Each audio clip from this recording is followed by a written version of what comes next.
नमस्कार। अज अस बनान लगे सूप बनाने आस्तै इत्थे मैं थोड़ा जिन्ना अदरक, मर्च, लहसुन ते पालक थोड़ियां होर सब्जियां ले लियां। पानी रखी लिया मैं गर्म करने।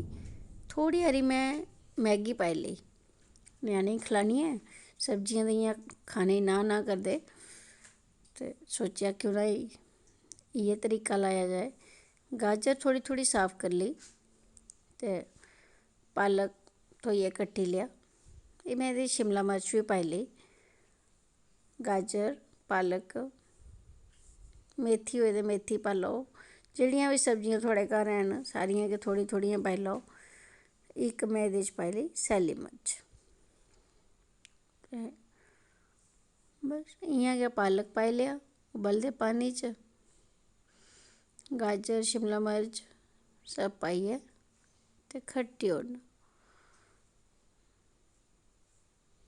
बस एह् थोड़ा जेहा प्याज हा, गंढे कट्टे दे हे में, एह् बी में बिच्च गै पाई लेआ। एह् दिक्खो मैगी बी उब्बलन लगी पेई।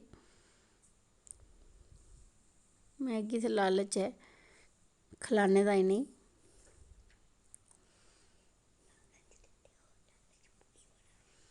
बस इसी कट्टी ओड़ेआ में, ढक्की ओड़ेआ इसी।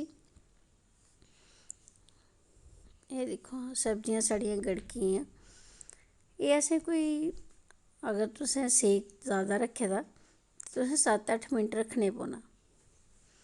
10-15 मिंट बी अगर तुस चाहो ते रक्खी सकदे हो, पर में इत्थें इसदा सेक जेह्ड़ा हा जादा गै रक्खे दा हा। ते बस हून असें इसी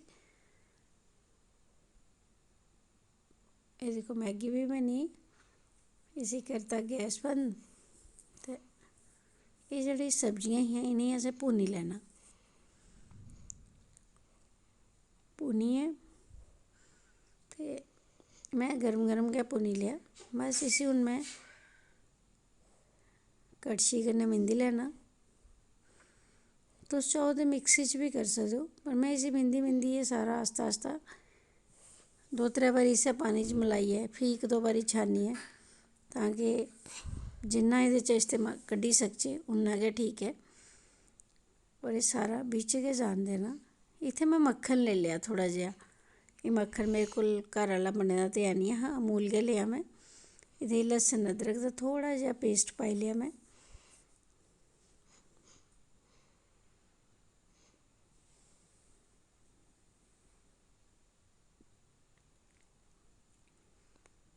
इसी काला निं करना, पकाना निं ऐ, सिर्फ थोड़ा जेहा पकाना इसी तां कि एह्दा सोआद बदली जाए, जेह्ड़ा कच्चापन ऐ ओह् खत्म होई जाए। ते टमाटर न इ'नेंगी में ग्राइंड करी लेआ, एह् बी बिच्च गै पाई ले। पी लेआ इ'नेंगी ते पीह्यै एह् दिक्खो इसी बी बिच्च गै पकाई लैना। एह्दा बी असें कोई मक्खन मुक्खन बक्खरा करने दी लोड़ निं ऐ। बस थोड़ा जेहा एह्दा बी कच्चापन खत्म करना असें।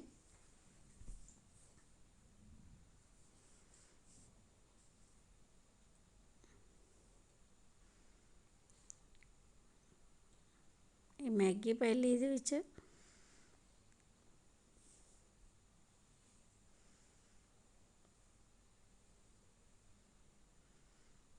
एह् जेह्ड़ा साढ़े कोल पानी हा सब्जियें दा एह् बी पाई लेआ।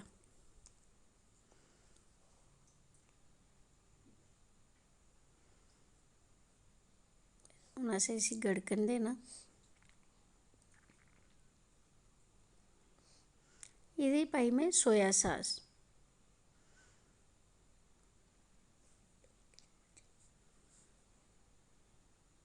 सोया सास जेह्ड़ी ऐ ओह् में कोई 2 चम्मच पानी ऐ।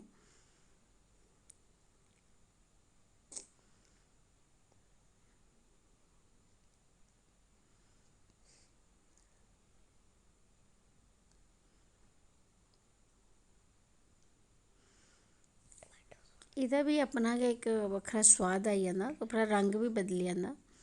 एह्दे च में इक नचोड़ी लेआ निम्बू, थोड़ा जेहा इसी खट्टापन देने आस्तै, और वैसे बी सिट्रिक एसिड ते अच्छा होंदा।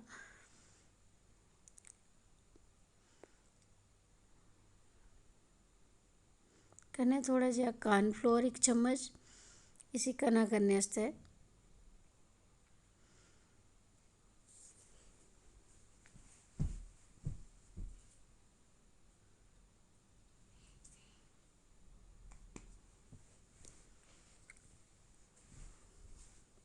असें इसी कन्नै कन्नै गै गड़कन देना कि एह् थोह्ड़ा गड़की आए। तुस इ'यां बनाइयै दिक्खेओ, बजार आह्ला जेह्ड़ा सूप ऐ उसी तुस भुल्ली जाह्गे।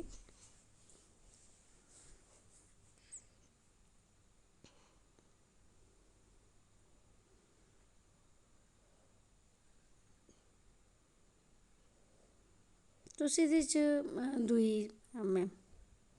सास बी पाई सकदे ओ, टोमेटो सास, पर में निं इत्थै पाई, में एह्दे च निंबू गै पाया ते बस हून में सर्व करी लेआ।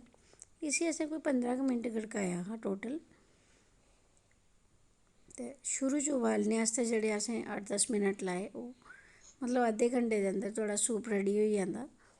होर एह्दा सोआद जेह्ड़ा ऐ ना, ओह् इन्ना अच्छा होर इन्ना सोआदला होंदा कि मन करदा कि चाह् छोड़ियै, गर्मियें च दिक्खो अज्ज बरखा लग्गी दी ऐ ते थोह्ड़ा जेहा पाई लेआ में एह्दे च ब्यून कट्टियै।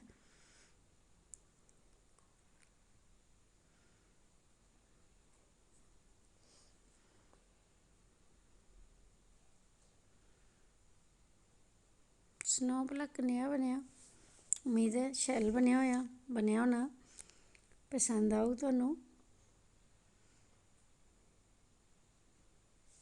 बेल्लै कम्म करदी रौह्न्नी ते शेयर करदी रौह्न्नी तुं'दे सारें कन्नै। तुं'दा सारें दा मता मता हिरखी धन्नवाद।